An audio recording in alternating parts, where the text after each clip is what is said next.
بسم اللہ الرحمن الرحیم ناظرین، میں ہوں بلال لطیف اور آپ میرا یوٹیوب چینل دیکھ رہے ہیں بلال لطیف آفیشیل۔ ناظرین، اگر آپ میرے چینل پہ نئے ہیں تو چینل کو سبسکرائب کرنا اور بیل آئکن دبانا نہ بھولے گا، شکریہ۔ ناظرین، حماس کے لیڈر اسماعیل ہانیہ کی شہادت کے بعد مڈل ایسٹ میں کشیدگی اور تناؤ کافی بڑھ چکا ہے۔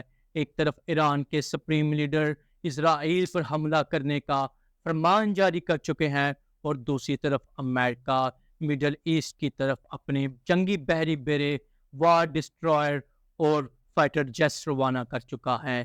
ناظرین، ایسا لگ رہا ہے کہ اس وقت مڈل ایسٹ پر وار کے بادل منڈلا رہے ہیں۔ مگر ناظرین، میرا آرگیومنٹ ہے موجودہ حالات میں مڈل ایسٹ میں فل فلیج اور all out war is impossible. ہاں، ایران اپنی جو ریجنل ساکھ ہے اس کو بجانے کے لیے اسرائیل پر ایک کیلکولیٹڈ اٹیک تو کر سکتا ہے، یا اپنے ایکسس آف ریزسٹنس کے تھرو کوئی بڑا اٹیک تو کر سکتا ہے، لیکن وہ کیلکولیٹڈ ہوگا۔ وہ اٹیک ایسا ہوگا کہ ایک فل فلیج وار ریجن میں نہ شروع ہو سکے۔ اور ناظرین، میں اپنے آرگومنٹ کو پروف کرنے کے لیے جو کنٹریز، جو پارٹیز اس کنفلکٹ میں انوالو ہے، میں انڈیویجولی ان کا انالیسس کر کے آپ بتاؤں گا کہ ان کے کیا آبجیکٹیوز ہیں، ان کے کیا انٹرسٹ ہیں جو ان کو اس وقت مڈل ایسٹ میں فل فلیج وار سٹارٹ کرنے میں ڈسکریج کریں گے۔ لیٹ می سٹارٹ ود امریکہ۔ ناظرین، امریکہ اس وقت جو گلوبل آرڈر ہے یا جو گلوبل اکنامک سسٹم ہے اس کا سب سے بڑا بینیفیشری ہے۔ اگر مڈل ایسٹ میں وار سٹارٹ ہوتی ہے، وہ ایک پرولونگ وار ہوگی، وہ ایک زیادہ عرصہ چلنے والی وار ہوگی۔ دوسرا، وہ وار انلمیٹڈ ہوگی، مثلا اس میں کوئی لیمٹس نہیں ہوں گی۔ اور تھرڈ چیز ناظرین، کہ وہ وار پورے ریجن کو اپنے لپیٹ میں لے لے گی، کیونکہ جو ایران کا ایکسس آف ریزسٹنس ہے وہ عراق، شام، لبنان، سیریا اور ڈفرنٹ جو مڈل ایسٹ کی کنٹریز ہیں، خاص طور پر یمن میں بڑا ایکٹیو ہے۔ اگر اسرائیل اور امریکہ ایران کے ساتھ جنگ میں مبتلا ہوتے ہیں تو ایران اپنا axis of resistance middle east میں ایکٹیو کر دے گا، جس میں لاکھوں کی لڑاکا جو جنگجو ہیں ان کی تعداد ہے۔ اس لحاظ سے یہ وار کافی عرصہ بھی چل سکتی ہے، اور دوسری یہ وار پورے ریجن کو اپنی لپیٹ میں لے لے گی۔ اگر یہ وار ریجن کو اپنے لپیٹ میں لیتی ہے تو مڈل ایسٹ سے آئل اینڈ گیس، دنیا کی بڑی بڑی اکانومی اسپیشلی چائنا، یورپی یونین، امریکہ کو مڈل ایسٹ کے آئل اینڈ گیس کی سپلائی جاتی ہے۔ اگر ریجن میں وار سٹارٹ ہوتی ہے تو یہ سپلائی لائن متاثر ہوگی، جس سے گلوبل اکانومی اور گلوبل جو آرڈر ہے وہ متاثر ہوگا۔ امریکہ کا اس وقت کمپیٹیٹر ہے ناظرین، وہ ہے چائنا۔ امریکہ دراصل اپنی تمام تر ریسورسز اور تمام تر توجہ چائنا کے گرد مرکوز کرنا چاہتا ہے۔ وہ رشیا کے گرد، رشیا کو جو یوکرین وار ہے اس میں ایک ہیوی ڈیمیج پہنچانا چاہتا ہے۔ تو اگر وہ مڈل ایسٹ میں انوالو ہو جاتا ہے تو اس کی چائنا اور رشیا پالیسی کافی متاثر ہوگی، جو امریکہ پالیسی میکر کبھی نہیں چاہتے۔ اور تیسری بڑی وجہ، جو امریکہ کے الائز ہیں یورپین یونین کے، وہ بھی انویلنگ ہے مڈل ایسٹ میں کوئی بڑا ایڈونچر شروع کرنے کے۔ ویسے بھی جرمنی، فرانس کے ایران کے ساتھ کافی ایکٹیو ریلیشن ہے۔ ایون کہ جو ایران اور امریکہ کی نیوکلیر ڈیل تھی ان میں انہی الائی نے ایک ایکٹیو رول پلے کیا تھا۔ اور چوتھی بڑی وجہ، انٹرنیشنل پبلک اوپینین، یا امریکہ کی جو پبلک اوپینین ہے وہ اس وقت مڈل ایسٹ میں ایران کے ساتھ یا اسرائیل کے بہاف پر وار نہیں چاہتی۔ اور امریکہ کو پتہ ہے کہ اگر اس کی پبلک اوپینین اس کا ساتھ نہیں دے گی تو وہ یہ وار کو کبھی بھی سسٹین نہیں کر پائے گا، وہ کبھی بھی وار یہ پورے فوکس سے لڑ نہیں پائے گا۔ ویسے بھی امریکہ میں اس وقت پریزیڈنشل الیکشن آنے والے ہیں، تو امریکہ ابھی اس وار میں انوالو ہونے سے پرہیز کرے گا، اجتناب کرے گا۔ اگر ہم اسرائیل کی طرف آئیں تو اسرائیل مڈل ایسٹ میں ایسی کنٹری ہے جو ایران سے 10 گنا آبادی کے لحاظ سے چھوٹا ہے۔ ایران جیسا ملک جو 10 کروڑ کی آبادی رکھتا ہے وہ کبھی بھی اس پر اپنے اٹیکس کو زیادہ دیر تک مینٹین نہیں رکھ پائے گا۔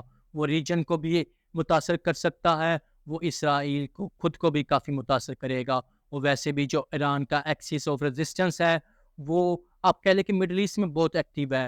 وہ کہے بگائے گھات لگا کر اسرائیل پہ اٹیک کرتا رہے گا۔ جو اسرائیل کے، امریکہ کے مڈل ایسٹ میں ملٹری انفراسٹرکچر ہیں یا اس کے جو انٹرسٹ ہیں ان کو ڈیمیج کرتا رہے گا۔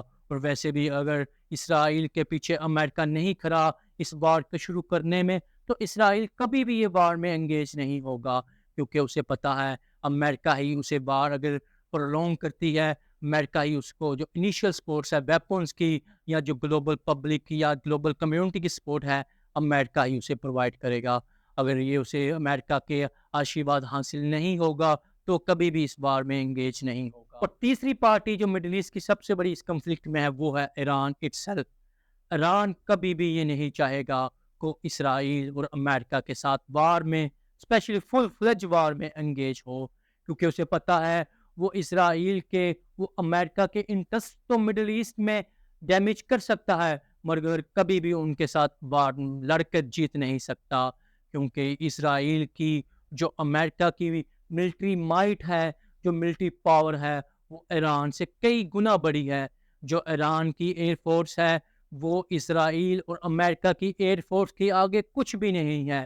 تو ایران کو پتہ ہے کہ اگر میں اس کے ساتھ جنگ میں انوالو ہوتا ہوں تو اسرائیل اور امریکہ مل کر سب سے پہلے اس کی نیوکلیر سائٹس کو تباہ کریں گے، جو ڈائریکٹلی ایران کے لانگ ٹرم انٹرسٹ کو ڈیمیج کرے گا۔ جو ایران کی اکانومی میں ہے وہ پابندی زدہ ہے، وہ اس کنڈیشن میں نہیں ہے کہ ایک لمبی وار ریجن میں لڑ سکے۔ ناظرین، ہم دیکھ سکتے ہیں کہ اس وقت جو وار ہے، تینوں پارٹیز جو اس وقت کنفلکٹ میں مڈل ایسٹ میں انوالو ہیں ان کے انٹرسٹ میں نہیں ہے، تو اس لیے وہ وار میں انگیج ہونے سے کترائیں گے۔ اپنے اس آرگومنٹ کو پروف کرنے کے لیے میں ایک مشہور چائنی ملٹری اسٹریٹجسٹ سن ٹزو جس کی لکھی گئی کتاب دی آرٹ آف وار وہ بڑے بڑے ملٹری انسٹیٹیوشنز میں پڑھائی جاتی ہے، چاہے وہ مغربی انسٹیٹیوشنز ہو یا مشرقی۔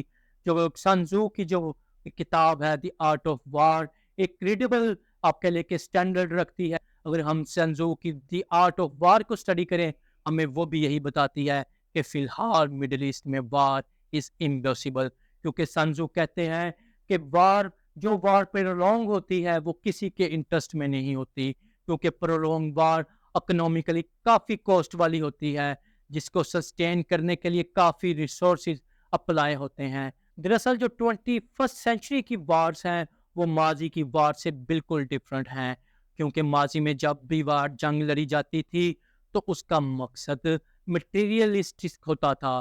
ماضی میں جتنی بھی جنگیں لڑی جاتی تھی ان کا مقصد ٹیریٹوریل ایکسپینشن ہوتا تھا، یا پھر دوسرے ملکوں پہ جا کے وہاں پر قبضہ کر کے ان کو کولونائز کرنے کے بعد وہاں کے ریسورسز کو لوٹ کر اپنے ممالک میں لے کے آیا جاتا تھا۔ لیکن ناظرین، جو 21 سینچری کی وار ہیں وہ ٹوٹلی مختلف ہیں، کیونکہ جو بھی وارز ہم نے اندیکھا ہے، اسپیشلی اگر ہم یوکرائن اور رشیا کی وار دیکھ لیں، اس میں جو وار پارٹیز ہیں وہ ایک دوسرے کے پرائیویٹ انفراسٹرکچر جو اپنا ملٹری عسکری انفراسٹرکچر ہوتا ہے اس کو بھی مکمل تباہ کر دیتے ہیں۔ ویسے بھی states are rational decision maker, they have no emotional value in their policies. States public کی طرح ایموشنز نہیں رکھتے ہیں، اسٹیٹ اسی وقت وار میں انگیج ہوتی ہے جب ان کو اس میں اپنے انٹرسٹ نظر آ رہے ہوں، یا ان کو اس وار میں انگیج ہونے سے اپنی ملٹری مائٹ ہو یا جو اپنی اکنامک پاور بڑھتی نظر آ رہی ہو۔ مگر ہم مڈل ایسٹ میں جو حالیہ وار ہے اس میں ایسا کچھ نظر نہیں آ رہا، تو لہٰذا مڈل ایسٹ میں وار از امپاسبل۔ ناظرین، شکریہ۔